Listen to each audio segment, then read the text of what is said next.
So I hope आपने अब तक कुंग फू पांडा 4 के सारे नेगेटिव रिव्यूज छान मारे होंगे and now you are sad. So here it is a positive review. देखो इसमें तो कोई दो राय नहीं है कि कुंग फू पांडा जैसी सीरीज को हमने बचपन में बहुत एंजॉय किया है। मैंने तो डीवीडी लगा कर बार बार देखा है क्योंकि ज्यादा सोर्स नहीं था एंटरटेनमेंट का मेरे पास। So thank you DreamWork for giving me the best happy and what I say liveable childhood. सिर्फ कुंग फू पांडा ही नहीं बल्कि हमने और भी चीजें बड़ी एंजॉय की है, जैसे how to train your dragon हो गया, या फिर हो गया द क्रूड्स, या फिर हो गया मैडागास्कर, या फिर हो गया हमारा श्रेक। अब श्रेक के मैंने लास्ट के कुछ पार्ट नहीं देखे हैं but still I like Fiona, I mean this one. So manifestation is over और अब बात करते हैं कुंग फू पांडा 4 की कि ये मूवी कैसी थी। इस मूवी के कई सारे ड्रॉबैक है बट स्टिल एक ड्रॉबैक ऐसा है where I regret the most कि जाबाज 5 को इन्होंने नहीं दिखाया, बिल्कुल भी 1% भी इन्होंने नहीं दिखाया। मतलब लास्ट के एक सीन में दिखाया बट उनका कोई डायलॉग नहीं था। एक तरह से समझ लो कि किसी तरह का क्लिप आर्ट था, उसके जरिए ही उन्होंने उनकी इमेज दिखाई है बस। बाकी कुछ नए कैरेक्टर्स हमें देखने को मिले हैं और एक नया विलन, या मैं कहूँ एक नई विलन।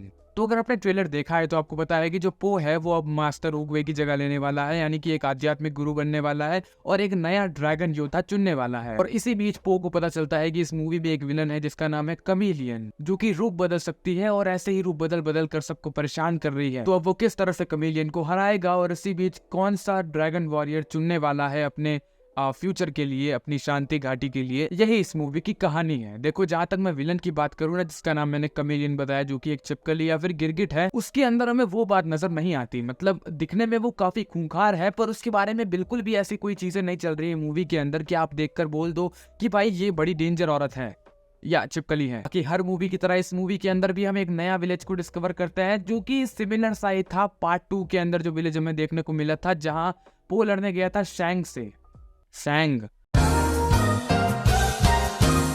सॉरी इशन नाम है उसका। और हर बार की तरह मास्टर शिफू ने इस बार भी पो को ज्ञान दिया, वही चीज जो हर पार्ट में हम देखते हैं। तो overall it's a decent good film to watch with your family and kids and neighbour's daughter. लोगों को ये मूवी पसंद नहीं आ रही जिसके वेरियस रीजंस है, जिसका एक रीजन मैं आपको बता चुका हूँ, मूवी की विलन जिसका प्रेजेंस ही ना इतना खौफनाक है और ना ही उसकी कोई इतनी दहशत है, ना ही उसकी कोई पास्ट की चीज हमें देखने को मिली। पास्ट का छोड़ो, यहाँ तक कि उसके पास एक क्लियर मोटिवेशन भी नहीं है कि उसे फाइट करनी क्यों है। उसे बचपन में किसी ने कुंग फू सिखाया नहीं तो अब वो सबको मारती हुई घूम रही है। अब मतलब उसे सबसे ज्यादा ताकतवर बनना है, वही चीज कह रहा हूँ मैं। सेकंड में पो को कहूंगा, यानी कि पो जो है वो अब ड्रैगन वॉरियर से आध्यात्मिक गुरु बनने वाला है, यानी स्पिरिचुअल लीडर कह सकते हो उसे आप। बट इसके बीच जो ट्रांसफॉर्मेशन आपको देखने को मिलता है ना, वो एकदम सीमलेस होता है, आपको कुछ नजर नहीं आता दोनों के अंदर अंतर। ड्रैगन वॉरियर भी एक जैसा ही था, आध्यात्मिक गुरु भी एक जैसा ही है। माना कि उसका कैरेक्टर ही इस तरह का है, काफी फनी और गोफी सा, बट स्टिल एक मैच्योरिटी वाला जो पॉइंट आता है वो कहीं ना कहीं थोड़ा कम था। मतलब कुछ खास चेंजेस हमें देखने को नहीं मिलते। और बात जब मैंने की है चेंजेस की, तो हाँ इस मूवी के अंदर भी एक मैसेज है जो कि आप इस मूवी के अंदर ही देखना, काफी अच्छा लगेगा आपको। जहाँ पर